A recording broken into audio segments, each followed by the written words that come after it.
En 1944, un grupo de las SS aniquila un pueblo entero.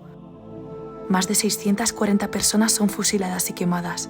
Nada ni nadie merece esta barbarie, pero los nazis, esta vez, se habían equivocado de ubicación, y esta matanza fue una vergüenza que acompaña el recuerdo de las torturas a manos de las SS. En este capítulo, vamos a seguir recorriendo las calles de este pueblo, que han permanecido inalteradas desde entonces, gritando así a todos sus visitantes la barbarie que aquí se cometió. Y sin ir más lejos, vamos a comenzar con el hospital.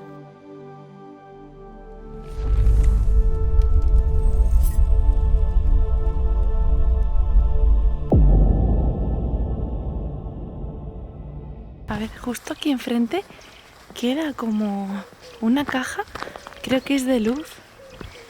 El poste está súper decadente. Mirad, arriba es que hay un contraluz bastante fuerte por el cielo que hace, pero bueno. La caja antigua de luz, mirad, aún queda un fusible. Aún queda un fusible y un cable por aquí. ¡Wow! ¡Ostras, tío! Quemado también, ¿veis las llamas por dentro? Han pasado 78 años, 78 años y aún quedan las marcas de la llama. Aquí. Y aquí estamos, ante la puerta del hospital, el lugar que debería ser intocable en cualquier guerra. Esto que tenemos aquí era el antiguo gabinete de doctores, que podría servir también como antiguo hospital, ¿vale? Y os voy a contar una curiosidad, y es que resulta que cuando llamaron en la plaza los alemanes a todo el pueblo, llamó a todo el pueblo, gente que trabajaba en la panadería, costureras, y es que también a los enfermos, o sea, los que estaban en camilla tuvieron que salir con la bata del médico a la plaza, o sea, una locura. Ah, y todo esto pensando que era para un control rutinario de documentación de identidad.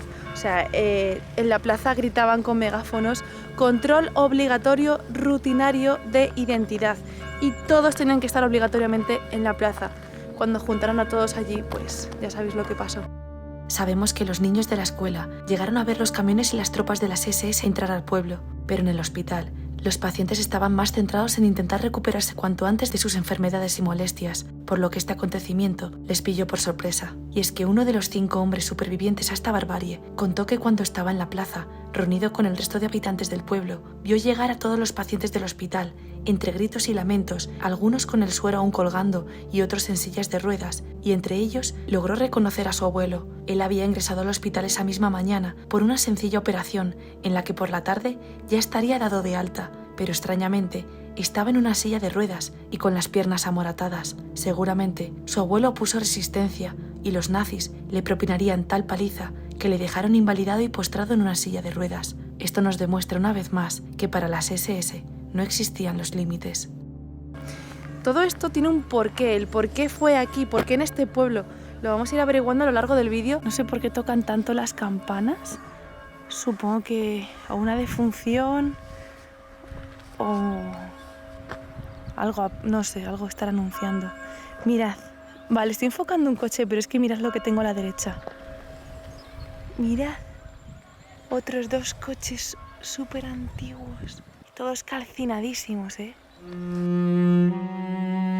Vais a ver que en este pueblo hay demasiados coches dentro de lo que serían las casas, y esto es debido a que las personas que vivían en zonas amenazadas por los alemanes escondían sus coches en este pueblo, aprovechando que estaba aislado y que parecía tranquilo.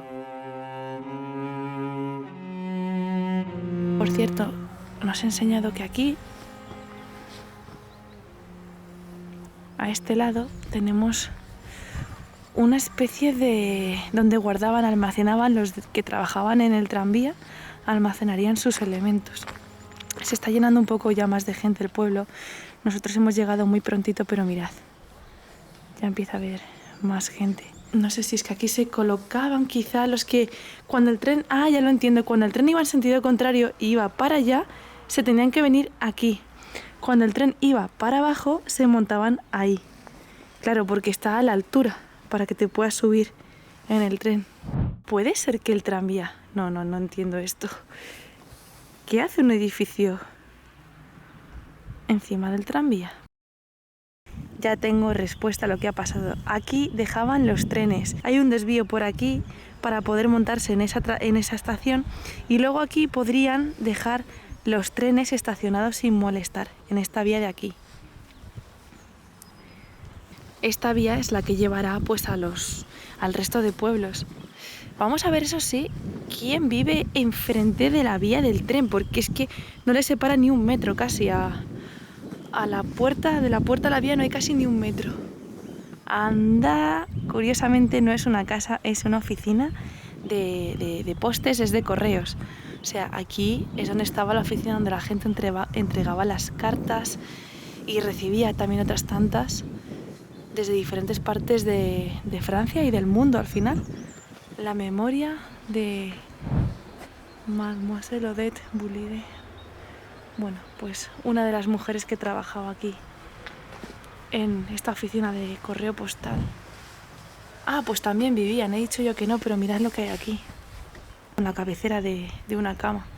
Así que tendría abajo a lo mejor la oficina y ella viviría en la planta de arriba. Es bastante más moderna esta construcción, quizás se construyó en 1940-41, poco antes de que pasase esta masacre. Se estima que aún había 150 cartas esperando a ser enviadas desde esta oficina de correos, miles de palabras y de sentimientos que fueron calcinados.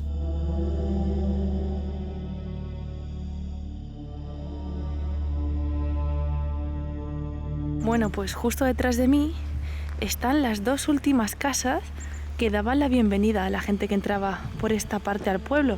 Nos queda, ya os digo, el resto del pueblo hacia atrás que no hemos visto, que son como 3 kilómetros en línea recta. Y vamos a ver quiénes vivían pues justo en la entradita del pueblo, que fueron quizá los primeros que vieron entrar a esta cantidad de soldados que no me quiero imaginar cómo, no sé, de perplejos se quedarían. Sharon Ruedero, lo acabo de buscar como para saber yo qué significaba Sharon. Es algo que yo creo que ya es un oficio que ni existe. Creaba ruedas, puede ser ruedas para carros, bueno, a lo mejor sigue existiendo, no lo sé, pero aquí es donde vivía el ruedero. ¿Qué era? ¿Queda ahí una especie de una parte de nevera? ¿Puede ser? Eso parece. Y aquí tiene una fuente manual. A lo mejor sí que tenía que ver con el tema del tranvía, ¿eh? Uy, esto que hay aquí es como cemento. Sí, porque formaba parte de la misma parcela del ruedero. Bueno, me imagino que la casa que hay a la izquierda evidentemente es mucho más moderna que la catástrofe que ocurrió aquí. Bueno, catástrofe. No fue nada natural, fue hecho por ser humano, así que la aniquilación, el exterminio que se dio aquí. Esta casa quizás era de la gente más adinerada del pueblo, porque luce muy bien, tiene su valla propia, pero ni siquiera el que tenía más dinero como esta persona y tantos otros que habrá por el pueblo se pudieron salvar de esto. Así que también era telar, tenía telas, vendía telas, vaya. Y fijaos, tendría aquí el negocio y su casa ahí al final, que era bastante grande. Más maquinaria. Es parecida a la que hemos visto en la otra casa que también ponía tisús, que es de telares. O sea que esto seguramente sería para a lo mejor teñir telas o hacer... Es que no tengo ni idea. Además, visto así... Y no sé si nos queda una más. Sí que nos queda, y además es bastante cuco el jardín. Nos queda esta de aquí, empezando por aquí, que es la costurera. Creo recordar que esto significa costurera. Y mirad qué bonito el jardín. Bueno, hay una lápida y todo ahí al fondo, estoy viendo, con su pozo, y aún quedan estas esculturas. Y aquí pone cementerio. Me equivoco. Esta era la fábrica de cemento de la familia Dagouri, regentada por la abuela de la última niña que tuvo esta familia, Teresa Dagouri. Esta niña nació aquí mismo. Su madre era famosa por ser la mejor costurera del pueblo, y siempre que podía, Teresa ayudaba a su abuela en la fábrica de cemento o en la cafetería, y también se aprovechaba de la sala de música que adquirió su abuela para impartir clases a niños de la zona. Tanto Teresa como su madre y su abuela murieron quemadas en la iglesia. Aquí vivía bastante gente, la costurera, el que tenía una cafetería, había una sala de música, supongo dedicada para enseñar a los niños de este pueblo, y al lado el cementerio.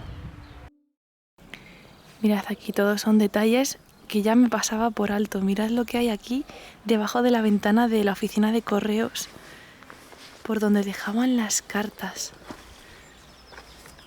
Fijaos, iba directo esto a un buzón donde las cartas despegaban para acabar en otro punto del planeta desde este pueblecito, ¿eh? Bueno, ya estamos bajando para ir hacia la plaza de la iglesia, y es que me he dado cuenta que en todos los postes hay esta plaquita que pone no tocar por riesgo de muerte. Y ¿quién les iba a decir que esto iba a ser el menor de sus problemas en este pueblo, eh?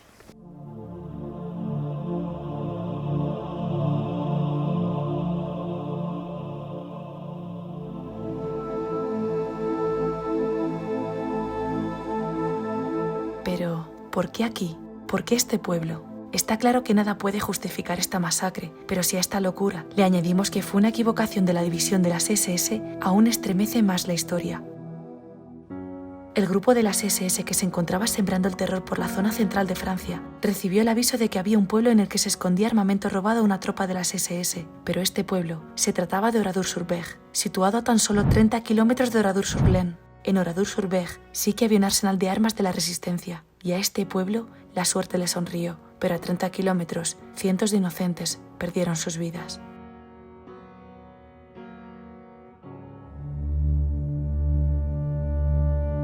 Bueno, hemos llegado al cruce en el que hemos comenzado el reportaje, ¿vale?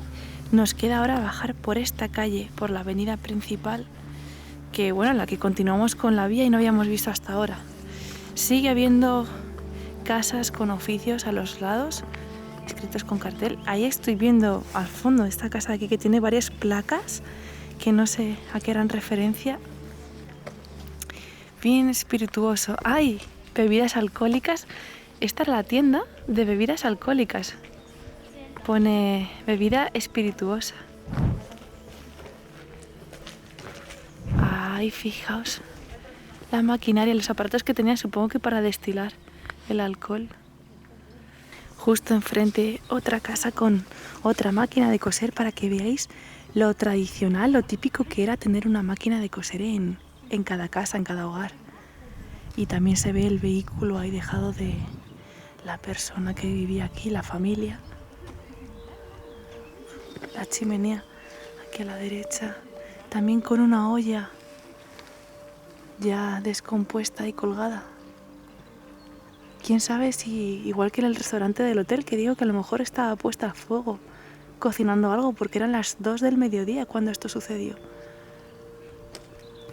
Fijaos qué vista tengo desde aquí.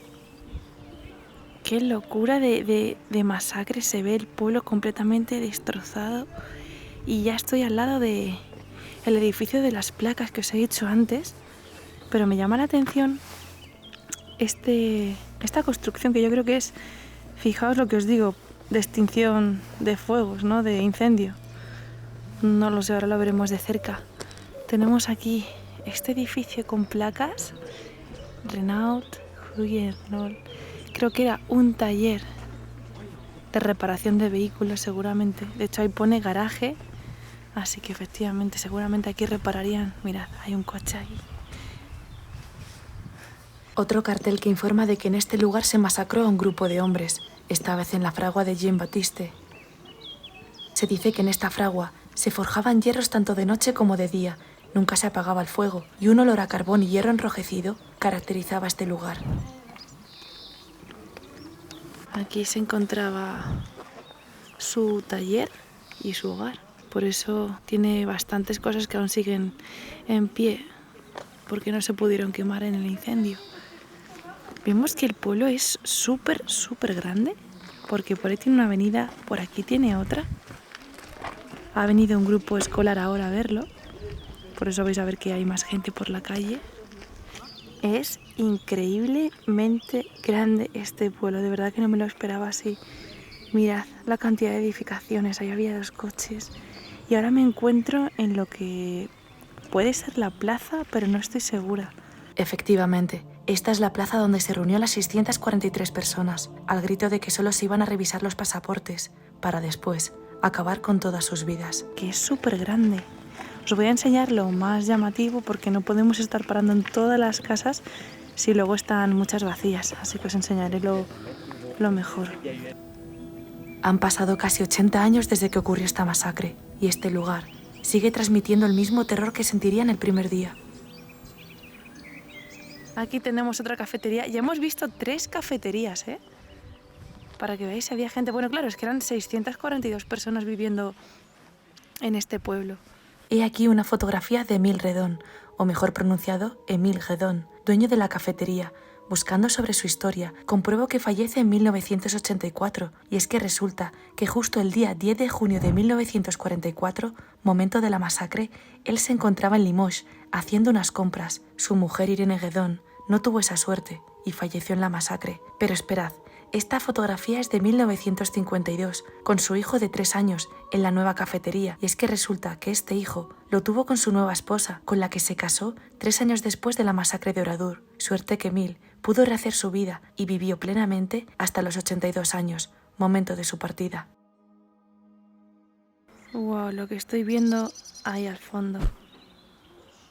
La iglesia. Vaya casualidad. Justo digo, la iglesia ya han sonado unas campanas. Qué locura lo que sucedió allí. Verlo ya desde aquí impone, así que no me quiero imaginar cuando nos acerquemos hasta ahí dentro. Vamos a seguir por aquí. No me puedo creer que el pueblo siga por ahí también a la izquierda. Es enorme. Pero yo creo que esas casas no parece que tengan ya mucho que enseñar, ¿eh? Nada. Cómo impacta tener esta panorámica, ¿eh? Vamos a bajar. Mirad, estoy viendo desde aquí otra de las placas que ponen donde dicen que aquí es un lugar de suplicio, pero al lado tiene otra placa que vamos a ver qué es lo que dice. Escaparon por esta granja. Sí, creo que 6 hombres escaparon por esta granja. Los 6 supervivientes, hubo una mujer superviviente y 6 hombres. Wow, 6 hombres escaparon por esta granja. Imaginaos. Matthew Bogie es uno de estos hombres y su hijo es quien cuenta con orgullo cómo su padre logró salvar su vida y la de sus compañeros. Era albañil y esto le permitió saber qué piedras sacar del muro de aquella granja y así poder hacer un agujero lo más rápido posible para poder escapar de aquel infierno. Y lo logró dejándose las manos en carne viva. Qué nerviosismo, qué situación de vivir esto y poder contarlo. Yo creo que se deben de sentir súper afortunados. Queda uno de ellos con vida. La mujer no sé si sigue con vida, pero uno de los hombres sí que sigue con vida. Tiene ahora mismo 97 años. 96, 97 años. Porque he visto algún vídeo y wow. Lo cuenta con lágrimas en los ojos, ¿eh? Mirad los coches aquí. Estos se conservan bastante mejor que otros que hemos visto. Mirad, justo al lado de la casa que tienen los 2 coches, nos encontramos con esta de aquí, que se presenta con esta máquina de coser y ahí como una placa conmemorativa con 5 fotografías que parecen ser de una familia que murió aquí. Pero es que yo diría que incluso lo que hay aquí a la izquierda son tumbas. No sé, eso parece, no sé si se encontraron aquí sus cuerpos sin vida por ser calcinados, que no acudieron a la reunión escondiéndose y a lo mejor los encontraron aquí los cuerpos y han puesto esta placa por eso ahí.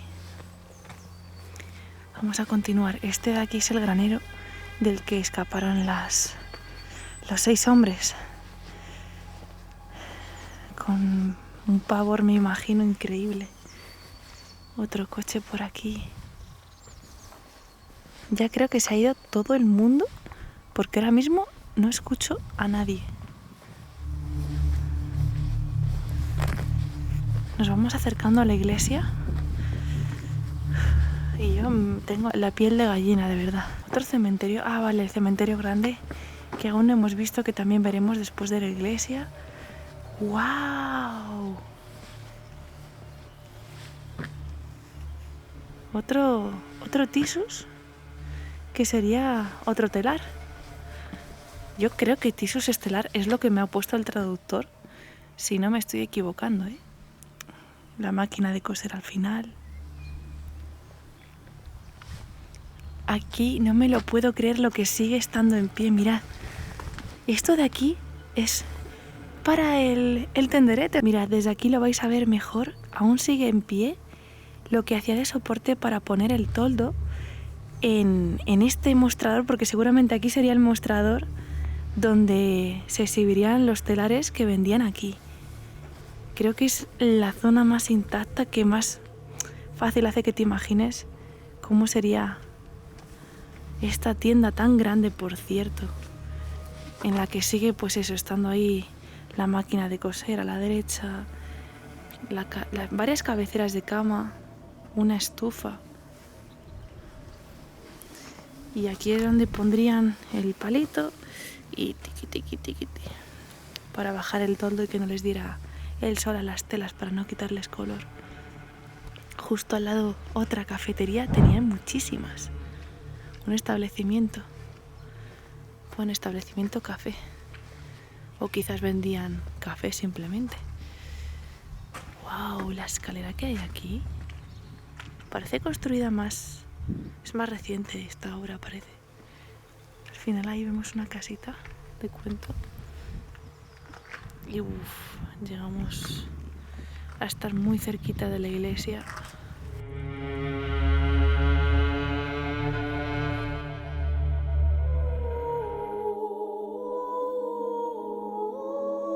En estas dos partes hemos visto por dónde entraron las SS al pueblo, cómo reunieron a todos sus habitantes y quitaron salvajemente la vida a los hombres.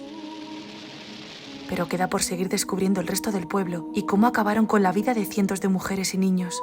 Gracias al testimonio de la única mujer que logró escapar de aquel infierno, podemos saber las atrocidades que allí dentro se cometieron y cómo el interior de esta iglesia, a día de hoy, sigue dejando ver las huellas del pasado. Nos vemos en el capítulo final de Oradour-sur-Glane.